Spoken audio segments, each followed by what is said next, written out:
eo amin'izay fanomanana ny fividianana azy hatrany dia mafesatra ho an'ny candidat ny fanangonana ny antota taratasy ilaina amin'ny filatsahako vidiana ho ben'ny tanàna sy mpanolotsaina raha ny fijery ny antoko refondation totale de Madagascar na ny RTM izay tariny Randriamampoina Joseph Martin. Androany dia nametraka fangatana fampianana ny antota taratasy ilaina amin'izany teo anivon'ny primature ny RTM ny maraina teo.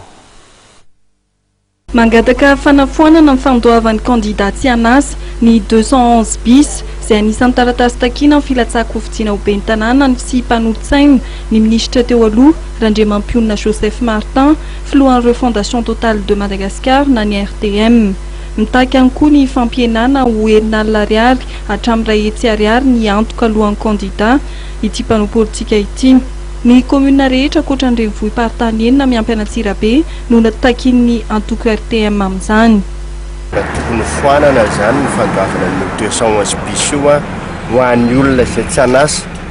fa ho an'ny olona mananatonasa kosa dia verina tsy maninona zany raha ohatra ka takina aminy aloha maradalana ny situation fiscale ary verina koa fa lafo dia lafo zany le vola aloha satria raha raisitsika fotsiny amin'ny candidat izay nilatsaka député teo zany candidat député zany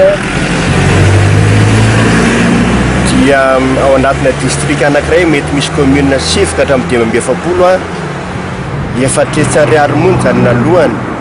na 2 millions de francs manodidina an'izay nefa raha jerena ty vola takena amin'ny maire izay tokony hoe les 2 millions de francs divisé par le nombre de communes ao aminy alohan'le candidat maire dia izy ndray no mandoa betsaka kokoa no le député dia zany rehetra zany no hitakinainy hoe tokony foanana tanteraka ny 211 bis ary ny caution tokony ho enina alina ariary ka hatramin'ny ray hetsy ariary tokony tsy ohatran'izay zany le izy. Ny maraina teo no nametraka ny antota taratasy teo anivon'ny fiadidiana amin'ny primature ministra teo aloha Randriamampoina Joseph Martin. Nandefasan'ny RTM adika mitovy ny fangatana ihany koa teo anivon'ny fiadidianan'ny Repoblika ny antenimieram-pirenena ary ny filohan'ny fitsarana avy momba lalam-panorenana.